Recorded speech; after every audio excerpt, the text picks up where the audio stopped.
Hi guys, welcome to another video. Hope you're all keeping well. Now, in this video, I thought I'd give my all-time top 50 horror movies. Now, what I'm going to do, this is going to be part 1, which will feature the first 25, and then I'm going to do part 2, which will feature the other 25 as well. So I thought I'd break it down into 2 parts. Like I didn't want to run the risk of it being, a bit over long.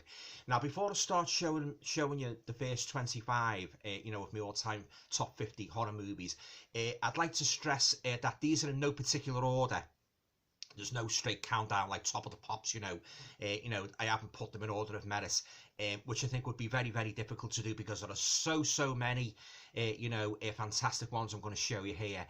And also, I've left a lot. It was a difficult decision because I love horror, as you know, and there was loads I could have included, but I just picked the 50 of all, my all-time favourites, what I could watch again and again and not get tired of. There was one or two ones that didn't quite make it. For instance, the very first Nightmare on Elm Street, which I thought was the best of the whole franchise. But the reason why I didn't put that in is because over the years, when I first watched that movie, I absolutely loved it when I first watched it in the mid-80s. But as the years have gone on, I've come to sort of like, notice more and more the sort of like the humour and that, like that, some of the ridiculous things and that, these seem to be a little bit more sort of like pronounced, yeah. So although I'll give it an honorary mention, I love the very first one. I like part 2 as well, Freddy's Revenge, but I didn't include those movies because for the reasons I've just stated, yeah. Okay, so as I say again, these aren't. I'm not saying these are the 50 greatest horror movies of all time. I must stress these are just my favourites. My top 50, yeah. Okay, so without further ado, we'll start. Okay, so the first horror movie I'd like to show you is from 1985, and that is called ReAnimator. Fantastic movie, this. Jeffrey Combs, yeah. Oh, yeah, he's fantastic in this as Herbert West, the demented scientist and that, his green liquid, like, reanimating the dead and that. Yeah, this was one of the first movies I ever got, on when I got my VHS recorder in January 1986. This was one of the first ones I rented at my local video shop, yeah. I've actually just ordered, they're bringing out on Monday, Arrow are bringing out a special edition of Beyond ReAnimator, so I've ordered that, I pre-ordered that, so I can't wait for that to come. But this is my favourite one, guys, yeah, ReAnimator. So there you go, that is ReAnimator, and that is from 1985. Fantastic mad scientist movie. In some ways, quite reminiscent of Frankenstein, yeah. So there you go, that's the first one, ReAnimator.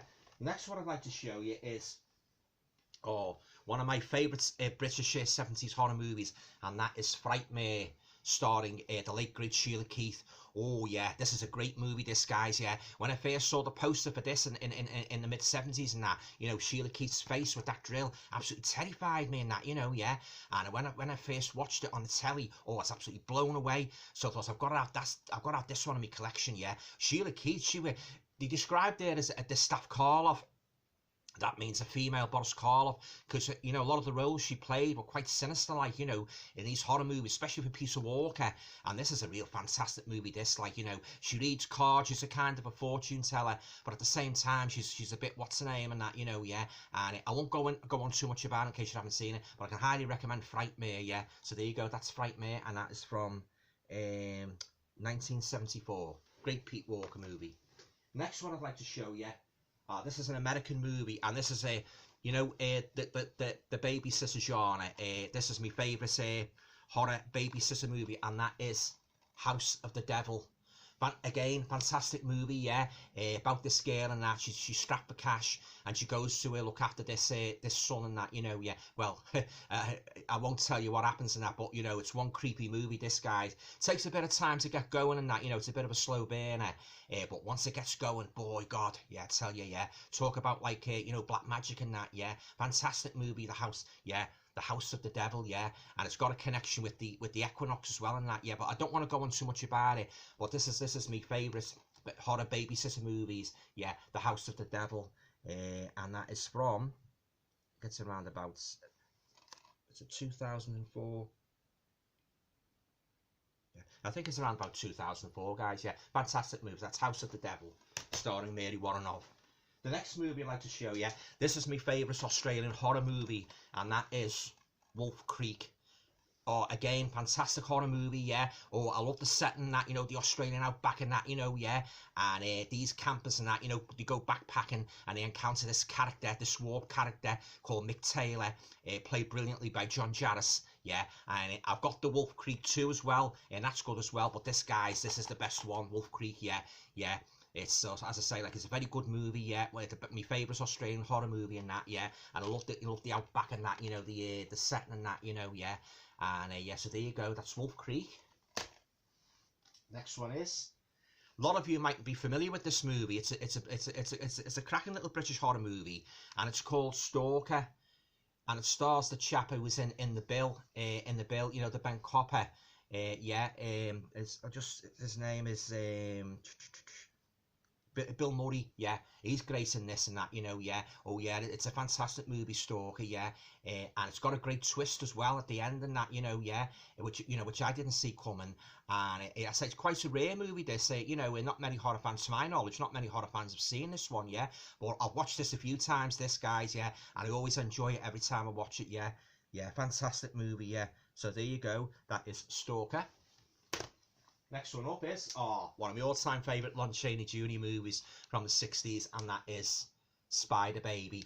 Yeah, got a bit of everything, this guy. It's got a little bit of comedy, it's got a little bit of horror, and a dysfunctional family and that, you know. Oh, God, yeah, I tell you. And Lon Chaney Jr., as always, is really on the money in that, you know, as the main protagonist, or should we say antagonist. Yeah, oh yeah, I can highly recommend Spider Baby if you like a good, fun, black and white 60s American horror movie. Yeah, and this family, oh guys, they're really dysfunctional, that, you know, what they get up to and that, you know, yeah, absolute classics. There you go, that is Spider Baby. Next one up is, one of my all-time favourite Vincent Price movies from 1973, and that is Theatre of Blood. Oh yeah, Vincent Price, he doesn't want to, I mean, he's really in this, guys, he's really in his elements in this, yeah. He plays a very bitter actor, Edward Lionheart, and he takes a horrible vengeance on all the critics, you know, who give him bad reviews and that, you know. Particularly the Robert Morley death scene, that's the worst one, but I don't want to go on too much about that, but it's still disturbing to watch even to this day, yeah, yeah. Ian Henry's in it as well, yeah, he's very good in that, you know. He plays the main sort of like a protagonist in that, you know, yeah. So yeah, so there you go. That's Diana Rigg as well. She plays it. She acts alongside Vincent Price and that, you know, yeah. I think she plays his daughter, yeah. So she's really on the money in this one as well, yeah. Oh yeah, one of the greatest Vincent Price movies ever made, and that is Theatre of Blood from 1973.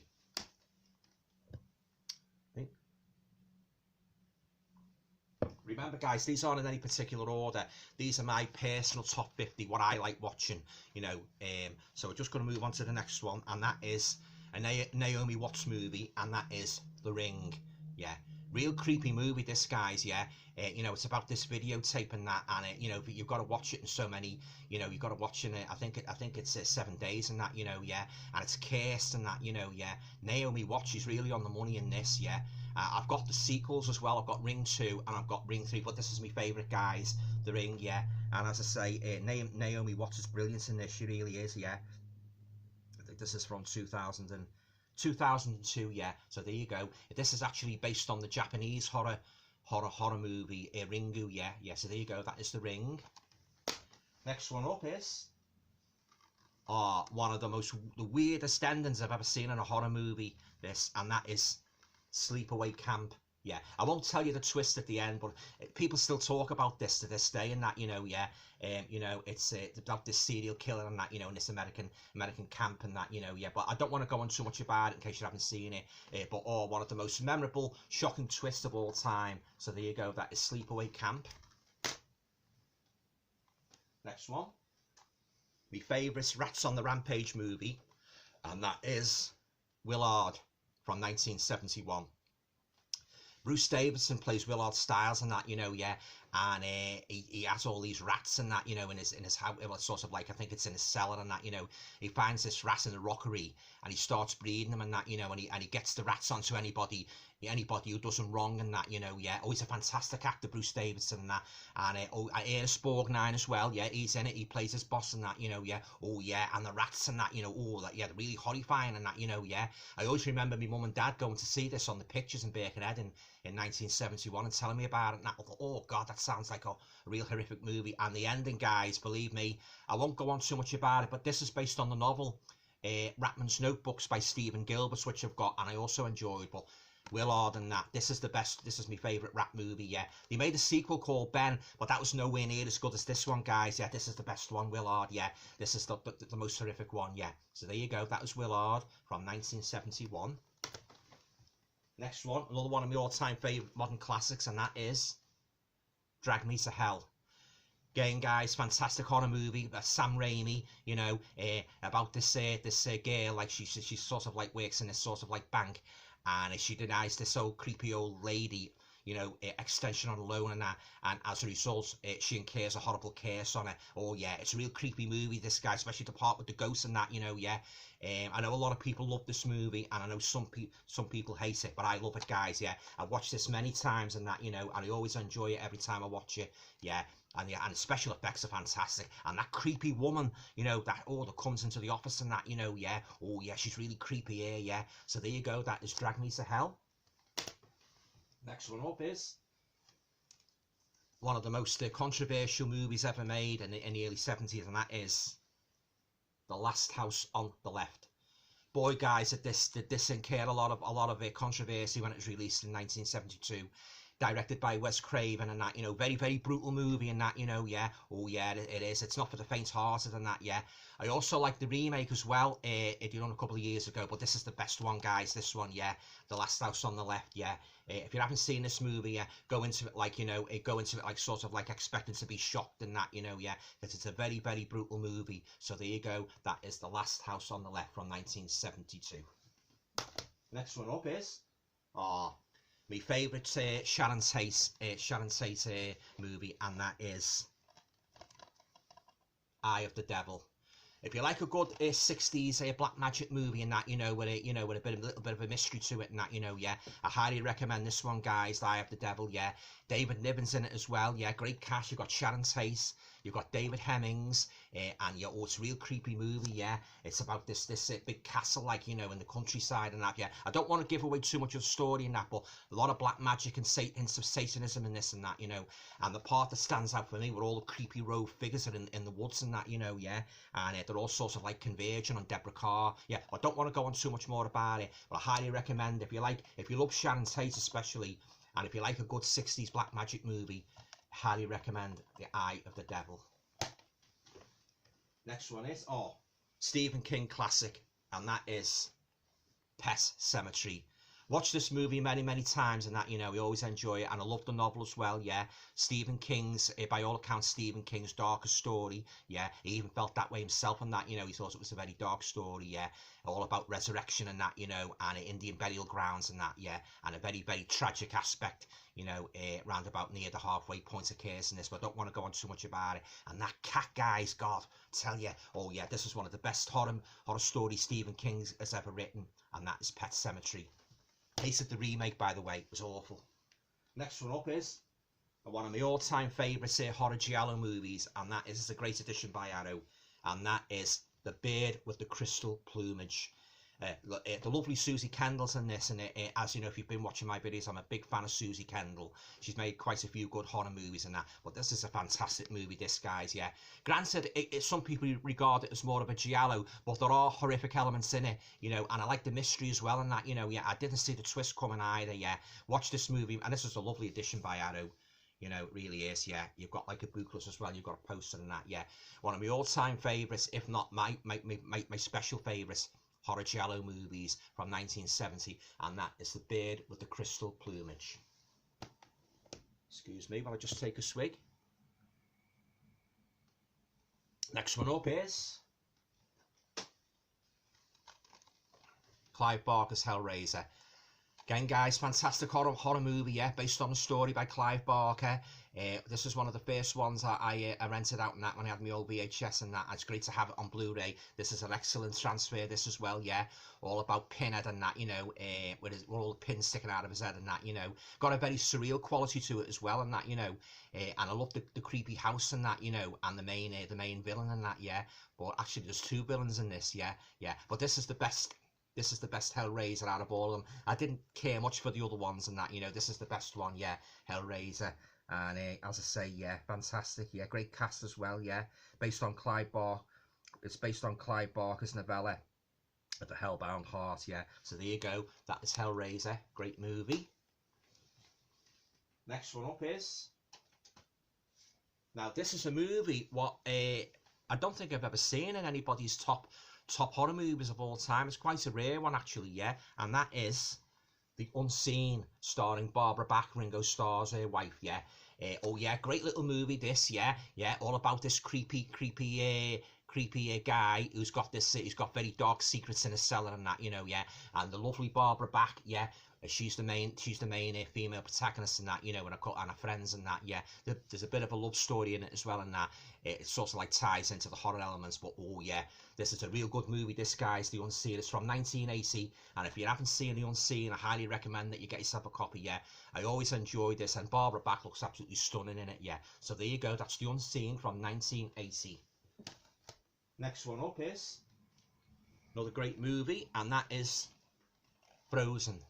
Now, I must admit, when I first saw the cover of this, I thought I was just another one of those Lost in the Antarctica kind of movies. But when I watched it on the Horror Channel, boy, was I blown away, guys. Yeah, oh yeah, it's about this group of friends and that, you know, they get trapped on this chair, like, you know, this sort of like ski lift, yeah, and the ski park closes down, you know, and they're trapped up there and that, and then you've got all the wolves and that gathering underneath and that. Oh yeah, I won't say too much about it, guys. Yeah, but it's a fantastic movie. Yeah, and one of the best horror in the snow movies I've ever seen. Yeah, really gripping. I like the characters as well and that. You know, you really feel for them being trapped up in the air and that on this ski chair and that. You know, yeah. Oh yeah, it's a fantastic movie. Yeah, they're up on this chairlift and that, you know, and they're arguing with each other, and then you've got the cold and that increasing cold and all the wolves gathering. Oh yeah, it's a great movie, Frozen. Yeah. So there you go. That's Frozen. Next one up. Moving on to horror anthologies now, and this is one of my all-time favourites from 1972, and that is Asylum by Amicus. Love all the stories in this, guys. Yeah, fantastic. Yeah, especially the one with Peter Cushing in, who he tries to get this sailor to make a suit for his son, and the one with Britt Eklund in, where she's like the other girl. She's got like an imaginary friend, and Britt Eklund's the imaginary friend. Yeah. When Lucy Came to Stay, yeah. Oh, they're all great, and I love the framing story as well with Robert Powell, when he goes to this asylum and he's got to guess who the real doctor, you know, the former doctor was. Yeah, Dr. Starr. Oh, it's got a great twist to this, guys. Even though I know what's coming, I always enjoy watching it. Yeah, it's one of my all-time favourites, Amicus horror anthologies from 1972. Great cast, great story, and that is Asylum. Next one up. Alfred Hitchcock classic, The Birds. Oh, what superlatives can I say about this, guys? I could sit here all afternoon spouting superlatives about how much I love this movie. Got a great cast. Tippi Hedren, the main is sort of like protagonist. You've got Rod Taylor, and you've got a great supporting cast as well. And yeah, about these this little town, like, yeah, it gets attacked by all these thousands and thousands of birds, and the disturbing thing about it is you're never given a reason why the birds suddenly start attacking people and that. Oh, it's a fantastic movie. Great location, great cinematography. One of Alfred Hitchcock. It's in my top 3 all-time favourite Alfred Hitchcock movies, this, yeah, along with Psycho and Frenzy. Oh yeah, and I love Tippi Hedren in this. She looks absolutely gorgeous and that, and the way the birds attack people and that, you know, yeah. And I love the human interaction as well. You know, when she's in the town and that, and you got this old woman saying that all this sort of started because of you, you know, meaning Tippi Hedren. She gets wrongly accused of bringing all the birds, you know, to terrorise the town. Oh yeah, it's a fantastic movie. Yeah, The Birds. Yeah, by Alfred Hitchcock. Yeah, from the early 60s. So there you go, absolute classic. That's The Birds. Next one up is 1981 werewolf classic, and that is American Werewolf in London. Boy, I can't say how much I love this movie. It gets the right balance right between the comedy aspect and the horror aspect, and I love the part where he changes back to normal and he nicks a woman's fur coat and he's standing in the bus queue with the woman's coat on. He's got nothing underneath. Oh yeah, fantastic. Yeah, and the part where the more serious part where he's having a nightmare and he opens the door and he's like these Nazi like stormtroopers with helmets on, and the monsters, they machine gun everybody in the house. Yeah, and of course I love the werewolf and that, you know. Yeah, it's sort of like it's similar to other werewolf movies, because in this movie the werewolf is on all fours, like a real werewolf, like we described in days of old when the people thought they'd seen these and that. Yeah, oh yeah, it's a fantastic werewolf in this, and very, very scary. I love the transformation scenes. I love everything. Oh, and of course the most horrific scene of all, where his mate gets attacked in the Welsh countryside, and the way they filmed that, guys, you actually thought it was happening. You know, he's ripped to shreds by this werewolf and that, you know. Oh yeah, it's a fantastic movie, this. Yeah, and much loved by horror fans, I know. Yeah, that is American Werewolf from 1981. Next up is Lucio Fulci classic, and that is excuse me, House by the Cemetery. Yeah, love this movie, guys. Yeah, I know this sometimes gets a lot of stick for the little boy shouting, "Mommy, mommy, mommy," you know. Yeah, but aside from that, guys, I think it's a fantastic movie. Yeah, about this creepy house and that, and this doctor and that. You know, he's in the cellar, and you know, oh yeah, it's a very, and especially the part with the bat as well. That's quite horrific and that. You know, yeah, and yeah, absolutely love House by the Cemetery, and this is a fantastic addition. The picture quality is absolutely pristine on this, guys. Yeah, so if you love Lucio Fulci, you know, and you haven't got this in your collection, highly recommend that you go out and get yourself a copy of this. Love the House by the Cemetery. Yeah, so there you go, House by the Cemetery. Couple left now, guys. Next up is the original I Spit on Your Grave. Again, fantastic revenge movie and that, you know. Granted, there is a couple of scenes in it where it's sort of like a little, you think, you know, as regards to decisions. But aside from that, guys, this is a very, very brutal movie. Excuse me, very, very brutal movie. It really is about this girl. You know, she goes sort of like into the woods to sort of like she's a writer, and these guys like sort of like terrorize her and rape her, and she gets her revenge. You know, revenge on her, and boy does she get a revenge, guys. Yeah, I love this one. I like the remake as well. Yeah, but this is my favourite one. This, guys, yeah, from 1976. Like a real brutal movie. Yeah, I Spit on Your Grave. Next up is another cracking little movie here, from the producers of The Ring and Disturbia, and that is The Uninvited. Boy, do I love this movie, and the twist. Now, I always love a horror movie with a good twist and a little bit of mystery, and this has certainly got a good twist, guys. I didn't see the twist coming in this. Yeah, it's a great movie. Yeah, you know, you really jaw-dropping twist in this. Yeah, real supernatural story in that, you know. Yeah, and everything, you know, everything's not really what it seems and that, you know. Yeah, it's a great. I can highly recommend The Uninvited if you've never seen it. Yeah, so there you go. That's The Uninvited. And the last one on my first 25 I'd like to show you of my all-time top 50 horror movies is The Haunting. Now, I prefer this one to the remake. You know, the remake they done around about 1999 with Catherine Zeta-Jones in. I think that was ruined by the cheesy special effects, but this, guys, it's got real atmosphere. You know, I always remember the scene on the bed and that, you know, when the door, you know, banging in and out and that, you know. Yeah, and Richard Johnson's really on the money. He plays this sort of like psychic researcher, gets all these people together to investigate Hill House and that, you know. Yeah, and a house with many secrets and that. Yeah, oh yeah, this huge sprawling country house, Hill House. Yeah, oh, it's a fantastic movie, black and white. Yeah, made in the early 60s. Yeah, so there you go, that is The Haunting. Yeah, okay, guys, well, I hope you enjoyed the first part of me all-time top 50 horror movies. Yeah, as I say, I wanted to split it up into two parts and that, you know, because there's a lot of movies to get through.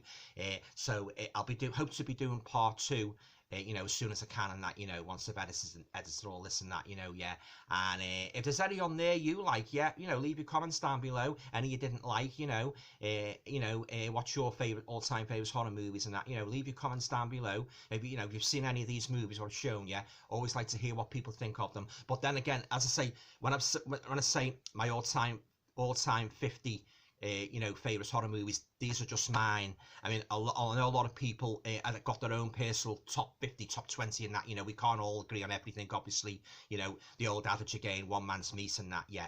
But as I say, I hope you enjoyed this one. Yeah, some cracking movies there, and you'll be getting some more cracking movies when I show you them in part 2. Okay, guys, see you soon.